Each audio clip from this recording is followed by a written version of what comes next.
नमस्कार, अपना प्रदेश उत्तर प्रदेश उत्तराखंड देख रहे हैं आप। मैं हूं आपके साथ पूजा मोहन पांडे। बुलेटिन की शुरुआत बड़ी और अहम जानकारी के साथ करेंगे। दिल्ली से बड़ी खबर सामने आ रही है। निकाय चुनावों में ओबीसी आरक्षण के मुद्दे का जो मामला है, ये पूरी तरीके से गर्माता जा रहा है। सूत्रों के हवाले से बड़ी खबर आपको बता रहे हैं। सरकार ने एसजी यानी कि सॉलिसिटर जनरल तुषार मेहता से चर्चा की है। तो बड़ी खबर, अहम जानकारी इस वक्त की आपको दे रहे हैं। इलाहाबाद हाईकोर्ट की लखनऊ बेंच के फैसले पर चर्चा हो रही है। फैसले को चुनौती देने से पहले बातचीत की गई है। सुप्रीम कोर्ट में याचिका दाखिल करने की तैयारी कर रही है सरकार। तो सूत्रों के हवाले से बड़ी खबर, अहम जानकारी आपको बता रहे हैं। सॉलिसिटर जनरल तुषार मेहता से बातचीत की गई है। इस खबर पर ज्यादा जानकारी के लिए ग्राउंड जीरो का रुख करेंगे। तौकीर किदवई जुड़े हमारे साथ में।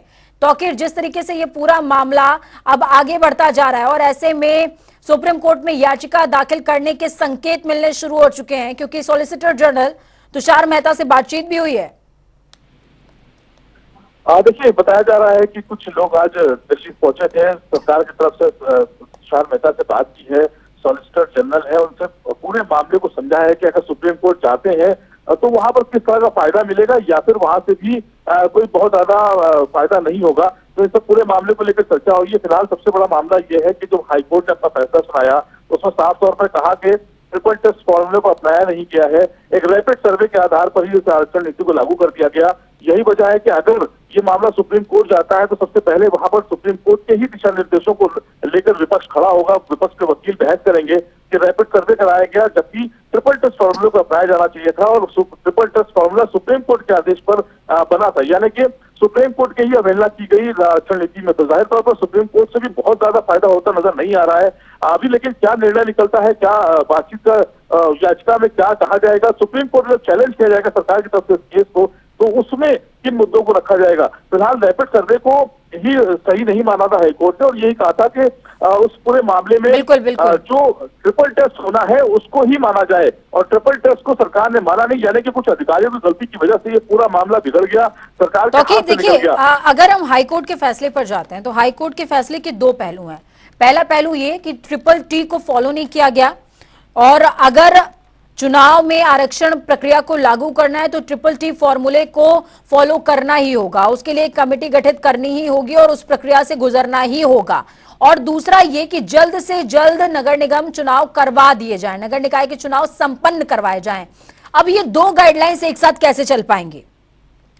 देखिए, सुप्रीम कोर्ट ने साफ तौर पर कहा था कि या तो फिर आप इसको सभी सीटों को सामान्य मानकर चुनाव कराएं या फिर एक समिति का गठन करने के बाद, एक आयोग का गठन करने के बाद पूरे एक प्रक्रिया को अपनाएं, ट्रिपल टी फॉर्मूले को अपनाते हुए आरक्षण नीति को बनाएं। तो फिलहाल अगर सामान्य सीट मानकर उसको चुनाव कराती है सरकार तो कहीं ना कहीं बड़ा डेंट पड़ सकता है, क्योंकि लोकसभा का चुनाव नजदीक है। 52% की आबादी है और आरक्षण से अगर वो दूर कर दिए जाएंगे तो जाहिर तौर पर एक बड़ा वर्ग भाजपा से दूर हो सकता है, क्योंकि ओबीसी का एक बड़ा वोटर भाजपा के साथ जुड़ा है। लगातार हमने 2019 के चुनाव में भी देखा और 2022 के चुनाव में भी कि जिस तरह से एक बड़ा वर्ग ओबीसी का जो यादव और यादव के अलावा जो अन्य गैर यादव जो ओबीसी वर्ग है वो भाजपा के साथ ही नजर आता है, चाहे उसमें पटेल हो चाहे उसमें वर्मा हो, ऐसे कई ऐसे वर्ग हैं। तो फिलहाल अभी इसलिए वो ओबीसी वर्ग को नाराज नहीं करना चाहती है भारतीय जनता पार्टी, योगी सरकार। यही वजह है कि वो किसी भी तरह से इस आरक्षण नीति को लागू करना चाहती है, लेकिन सुप्रीम कोर्ट से बहुत ज्यादा फायदा होता नजर नहीं आ रहा है। तो जाहिर तौर पर सिर्फ आयोग गठन के अलावा दूसरा चारा फिर भाजपा के पास नहीं है।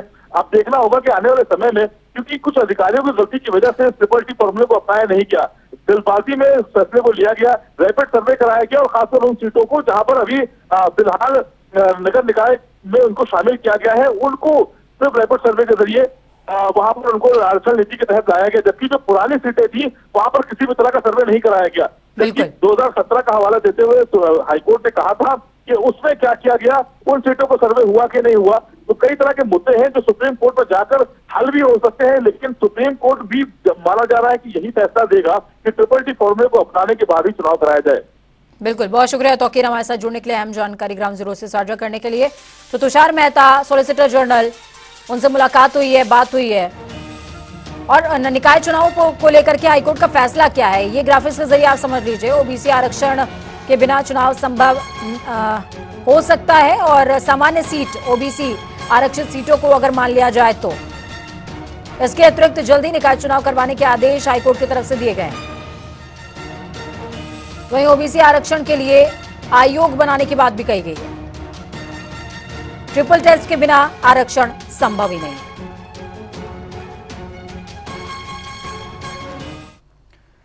तो वहीं दूसरी तरफ निकाय चुनावों को लेकर के रार थमने का नाम नहीं ले रही है। जहां पर निकाय चुनाव पर कोर्ट का फैसला आ चुका है, तो कोर्ट का फैसला आने के बाद सपा सहित सभी विपक्षी पार्टियां सरकार पर हमलावर है।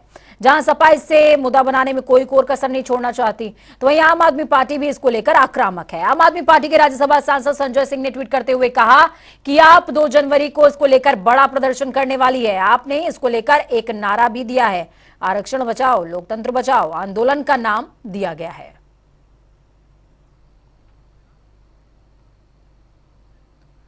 तो दूसरी तरफ हाईकोर्ट के फैसले के बाद कांग्रेस नेता और सांसद प्रमोद तिवारी ने प्रतापगढ़ के रामपुर खास में यूपी नगर निकाय चुनावों को लेकर बीजेपी सरकार पर जमकर निशाना साधा। प्रमोद तिवारी ने कहा कि बीजेपी को चुनावी हार का डर सता रहा है।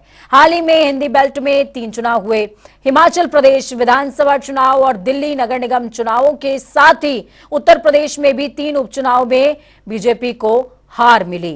कांग्रेस सांसद प्रमोद तिवारी यूपी में नगर निकाय चुनावों को लेकर बीजेपी पर हमलावर नजर आए हैं। उन्होंने कहा कि बीजेपी को हार का डर सता रहा है और चुनाव टालने के लिए बीजेपी जिम्मेदार है और कहीं ना कहीं यही कोशिश भी कर रही है। सरकार ने कोर्ट के पूर्ववर्ती निर्देशों को जानबूझकर पालित नहीं किया। नगर निकाय चुनावों की अधिसूचना जारी कर दी गई।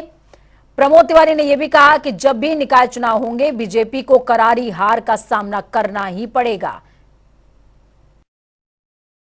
यानी तीनों जगह भाजपा थी।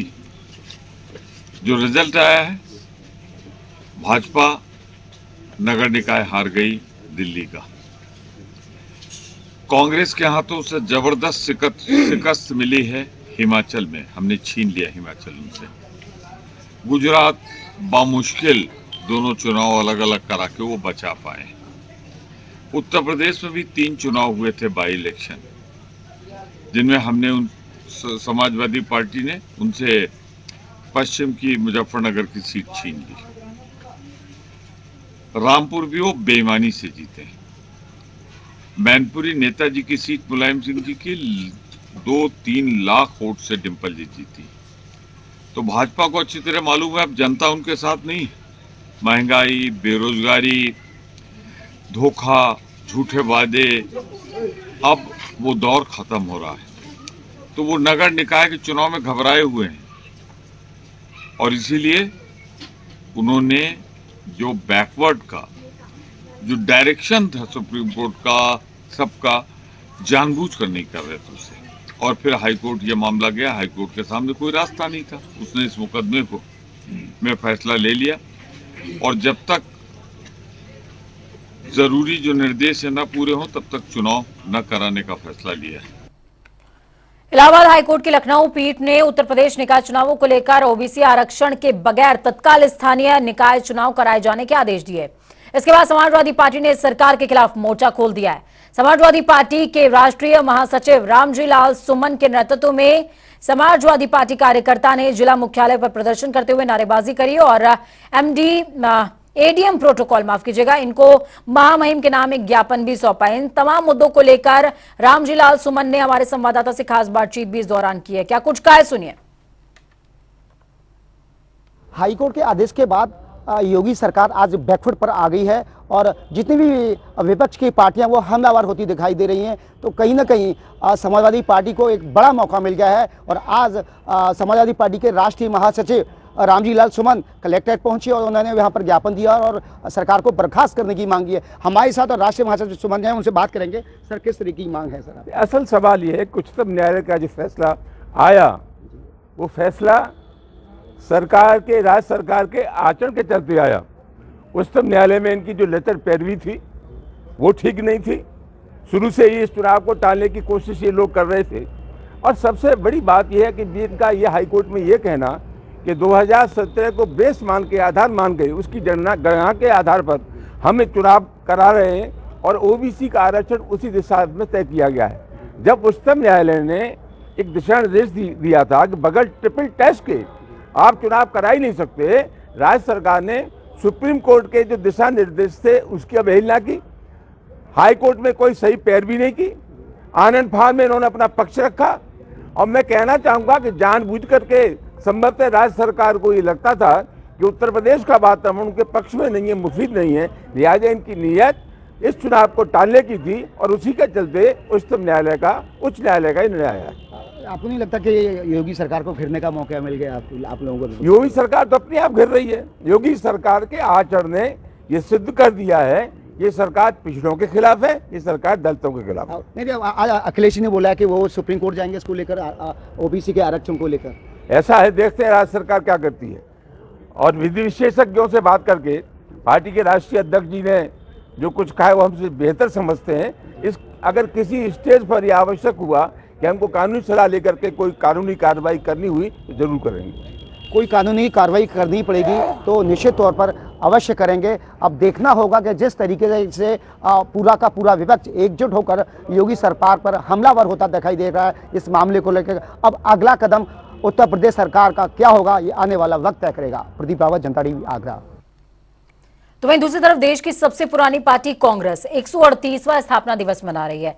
यूपी कांग्रेस ने अपने ऑफिस मॉल एवेन्यू दफ्तर में जश्न मनाया और ध्वजारोहण भी किया। इस मौके पर प्रदेश अध्यक्ष ब्रजलाल खाबरी ने ध्वजारोहण करते हुए कार्यकर्ताओं में उत्साह जगाने का काम किया। खाबरी ने कहा कि पूर्व अध्यक्ष सोनिया गांधी, सांसद राहुल गांधी, प्रियंका वाड्रा और राष्ट्रीय अध्यक्ष मल्लिकार्जुन खड़गे कांग्रेस को लगातार मजबूत करने में लगे हुए हैं। उन्होंने कहा कि हमें कांग्रेस पार्टी को समावेशी बनाने के लिए युवाओं, महिलाओं, वंचित तबकों और बुद्धिजीवियों को जोड़ना होगा। उन्होंने दावा किया है कि राहुल गांधी की भारत जोड़ो यात्रा से देश भर में करोड़ों कार्यकर्ताओं को संजीवनी मिली है। वहीं मनी लॉन्ड्रिंग के मामले में माफिया मुख्तार अंसारी प्रयागराज की कोर्ट में पेश हुआ। ईडी की रिमांड खत्म होने पर कोर्ट ने 10 जनवरी तक के लिए न्यायिक कस्टडी में बांदा जेल भेज दिया है मुख्तार अंसारी को। सफेद कपड़ों में आए मुख्तार अंसारी ने मुस्कुराते हुए अपने दोनों हाथ जोड़े, नमस्कार किया। मीडिया ने सवाल किया तो कहा, मेरे बोलने पर पाबंदी लगी है साहब। फिर शायरी के जरिए सरकार और अपने दुश्मनों पर निशाना साधा। दरअसल मुख्तार अंसारी की 15 दिन की ईडी कस्टडी रिमांड थी और आज दोपहर 2 बजे पेशी थी उनकी कोर्ट में। अदालत उन्हें दोबारा बांदा जेल भेज रही है। ईडी की लंबी पूछताछ के बाद भी पूर्व विधायक मुख्तार अंसारी ने ये पता उनसे नहीं चल पाया है कि आखिरकार उनकी पत्नी अफशा अंसारी हैं कहां पर। वहीं संत कबीर नगर में डीआईजी के थाने का निरीक्षण भी हुआ। निरीक्षण के दौरान पुलिसकर्मियों से डीआईजी ने हथियार चलवा कर देखे। एक एसआई ने डीआईजी के सामने बंदूक के नली में गोली डाली और फायर करने लगा। पुलिसकर्मियों की इस हालत को देखते हुए डीआईजी ने सभी की सही ट्रेनिंग करवाने के आदेश दिए हैं। तो वहीं इस पर समाजवादी पार्टी के प्रवक्ता सुनील सार्जन ने निशाना साधा और कहा, उत्तर प्रदेश पुलिस का एक लंबा और बड़ा इतिहास रहा है जिसमें 5 सालों में पुलिस कर्मियों को ट्रेनिंग नहीं दी गई, जिसके चलते पुलिस का ये हाल हो गया है। उत्तर प्रदेश पुलिस को उत्तर प्रदेश सरकार ने कबाड़ा पुलिस बना दिया है। योगी जी, आपने उत्तर प्रदेश की पुलिस को क्या से क्या बना दिया। जिस पुलिस का अपना एक इतिहास रहा उत्तर प्रदेश पुलिस का, वही उत्तर प्रदेश की पुलिस आज संत कबीर नगर में देखने को मिला कि वो पिस्टल नहीं खोल पा रहे हैं, चौकी इंचार्ज टीयर गन नहीं चला पा रहा है और एक पुलिसकर्मी ने तो सारी हदें पार कर दी, गोली अंदर भरने के बजाय नली में डाल के चला रहा है। यही आपने पुलिस को ट्रेनिंग दी इतने दिनों में। आपने उत्तर प्रदेश में बेरोजगारों को बर्बाद किया, किसानों को बर्बाद किया, सबको बर्बाद करते करते आपने उत्तर प्रदेश की पुलिस को भी कबाड़ा कर दिया। तो वहीं यूपी में मदरसा बोर्ड और उनके सदस्यों के बीच में सब कुछ ठीक नहीं चल रहा है। ये हम क्यों कह रहे हैं? क्योंकि यूपी मदरसा बोर्ड की बैठक की सुगबुगाहट निकली तो अब यूपी में मदरसों की छुट्टी रविवार को होगी शुक्रवार के बजाय। बस फिर क्या था, इसी को लेकर विवाद गहराता चला गया। लेकिन बाद में मदरसा बोर्ड के चेयरमैन के बयान से साफ हुआ कि मदरसों में रविवार की जगह शुक्रवार की ही छुट्टी होगी। लेकिन विवाद अभी भी थमा नहीं है। मदरसा बोर्ड के सदस्य कमर अली ने कहा था कि रविवार को ही अवकाश होना चाहिए, जिसके बाद मदरसा बोर्ड के अध्यक्ष इफ्तिकार जावेद ने कमर अली पर हमला बोलते हुए कहा कि कमर अली को इलाज की जरूरत है, बोर्ड सदस्य का मानसिक संतुलन ठीक नहीं है। तो वहीं दूसरी तरफ आपको बता दें कि अलीगढ़ मुस्लिम यूनिवर्सिटी किसी न किसी बात को लगातार विवादों में रहती है, सवाल निशान खड़े होते रहते हैं। ऐसे में अलीगढ़ मुस्लिम यूनिवर्सिटी के अंदर कभी आपस में छात्रों की भिड़ंत होती है तो कभी छात्रों के रिजल्ट को लेकर के सुर्खियां बनती हैं। अलीगढ़ मुस्लिम यूनिवर्सिटी में पीएचडी के रिजल्ट को लेकर छात्रों ने डॉक्टर को ज्ञापन सौंपा है। यहां पर छात्रों ने बताया कि पीएचडी के रिजल्ट में अंकों में बड़ा फेरबदल है। पीएचडी के रिजल्ट पर छात्रों ने सवाल खड़े किए। छात्रों ने कहा, भाई भतीजावाद की हो रही यूनिवर्सिटी में राजनीति है। अलीगढ़ मुस्लिम यूनिवर्सिटी के एक छात्र ने यह भी बताया कि 44% पर सिलेक्शन हो रहा है तो दूसरे छात्र का 54% पर हो ही नहीं पाता। पीएचडी में एडमिशन को लेकर के धांधली होती है। इस बात को लेकर छात्रों में काफी ज्यादा गुस्से का माहौल है।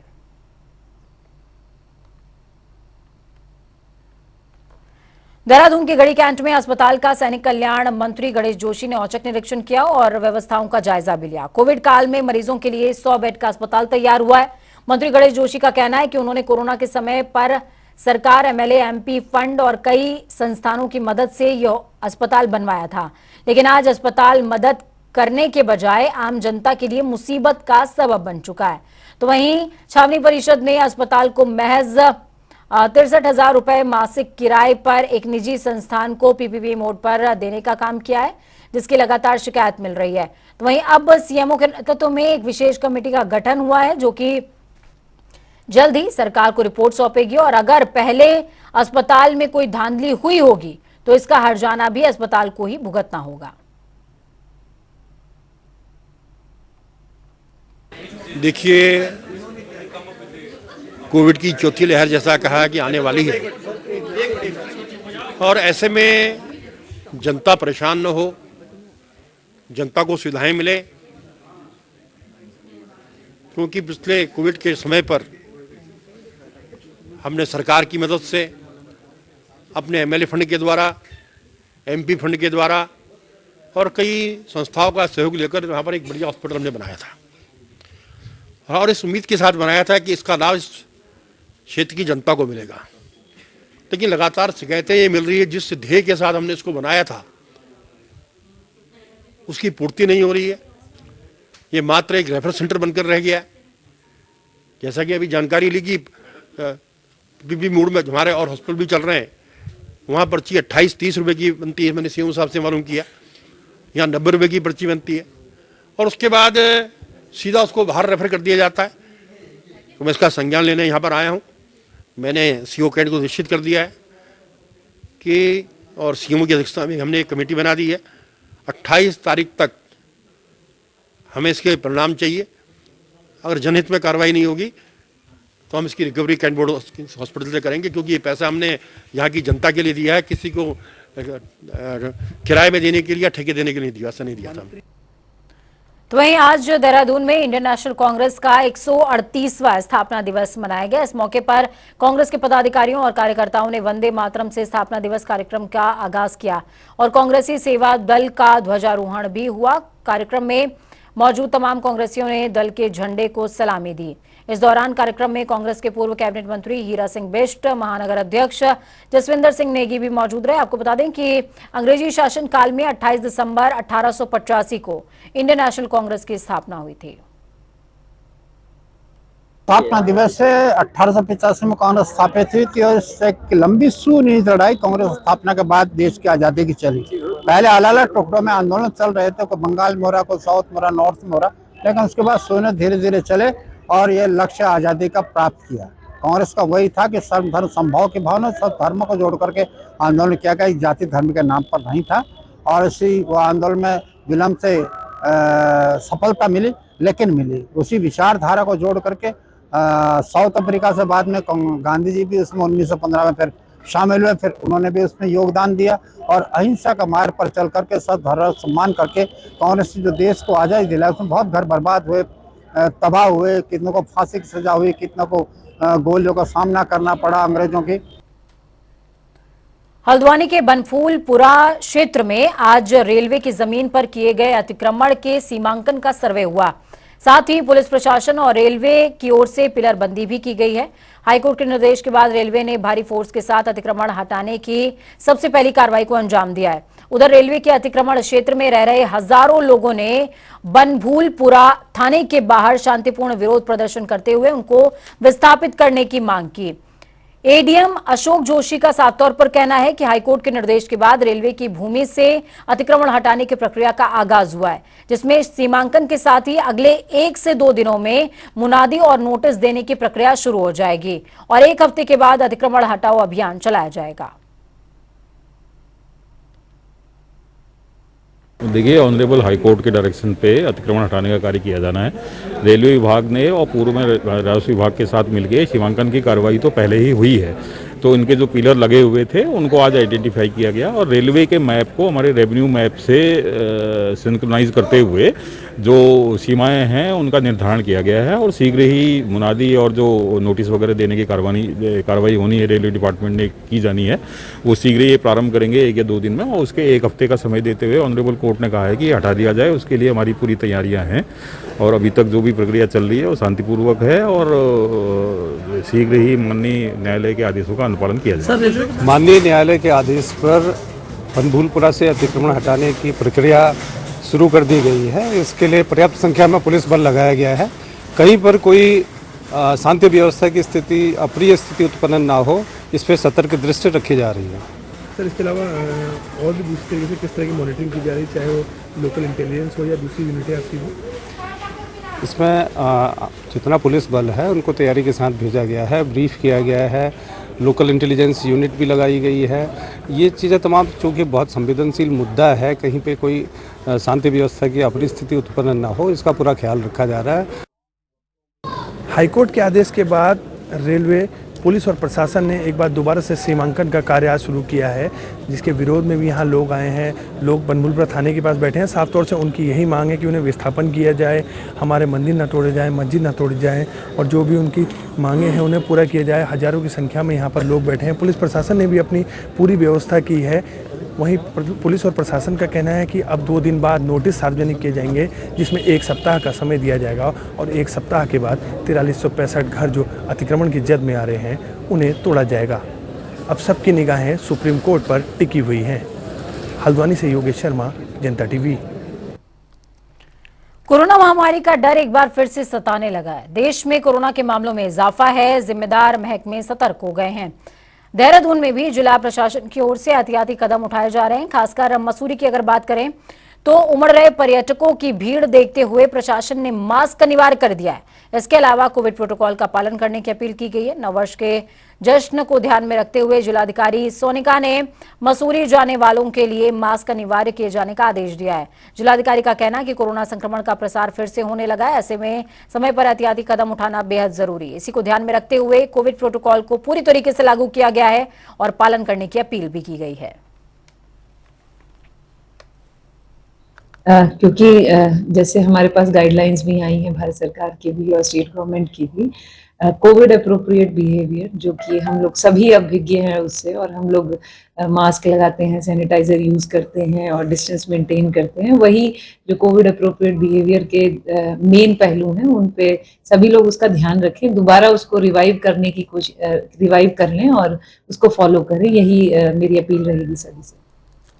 तो वहीं दूसरी तरफ आपको बता दें कि देहरादून में उत्तराखंड आजाज यहां पर तब्दील हो सकता है। पहाड़ के ऊंचाई वाले इलाकों में बर्फबारी और बारिश के आसार हैं। ऐसे में जो पर्यटक उत्तराखंड के ऊंचाई वाले इलाकों में न्यू ईयर का सेलिब्रेट करने के लिए जा रहे हैं, उन्हें बर्फ की चादर के दीदार हो सकते हैं। मौसम विभाग की माने तो 30 दिसंबर से एक्टिविटी हालांकि कम होने जा रही है, तो वहीं मैदानी इलाकों में कोहरे का असर भी जारी रहेगा। जो लोग मैदानी इलाकों में सड़क मार्ग से सफर पर निकलेंगे उन्हें सावधान रहने की जरूरत होगी। इस सप्ताह में 3-4 दिन से देखने की जो कोहरा है वो हरिद्वार या उधम सिंह नगर डिस्ट्रिक्ट में विशेषकर मिल रहा है। और आज अगर बात करें तो आज ये काफ़ी थोड़ा देहरादून तक भी आया है, या नैनीताल डिस्ट्रिक्ट में भी काफ़ी आधा नैनीताल डिस्ट्रिक्ट भी कवर हो रहा है। तो उसकी वजह से आप देखें कल जो है पूरे दिन भर कोल्ड डे कंडीशन, जो हमारे प्लेन्स के एरियाज हैं खासकर हरिद्वार और उधम सिंह नगर डिस्ट्रिक्ट जो है उसमें कोल्ड डे कंडीशंस रही हैं। तो कोल्ड डे जो मैक्सिमम टेम्परेचर्स है, अगर वो 5 डिग्री से नॉर्मल से 5 डिग्री कम हो जाता है तब उसको कोल्ड डे, या 7 डिग्री की कमी होगी तो इसको सीवियर कोल्ड डे हम बोलते हैं। तो कल वैसी स्थिति थी जो है, अगर प्लेन्स की बात करें हरिद्वार और उधम सिंह नगर में, तो वहाँ पे जो टेम्परेचर है वो काफ़ी कम रहे हैं दिन के, और उसकी वजह से जो कोल्ड डे कंडीशन है पूरे दिन भर वहाँ पर रही है। और ये ज़्यादातर मतलब अनेक जगहों तक, अनेक स्टेशन में इस तरह के टेम्परेचर है। वक्त यहाँ पर छोटे से ब्रेक का है, और अगर आपको उत्तराखंड जाना है, नया साल मनाना है, तो बस एक मंत्र को ध्यान में रखिए कि होश में रह करके नया साल मनाइए, क्योंकि जश्न मनाने के लिए एहतियात भी कभी कभी बहुत ज्यादा जरूरी होती है। वक्त छोटे से ब्रेक का, ब्रेक के उस पार खबरों का सफर लगातार जारी।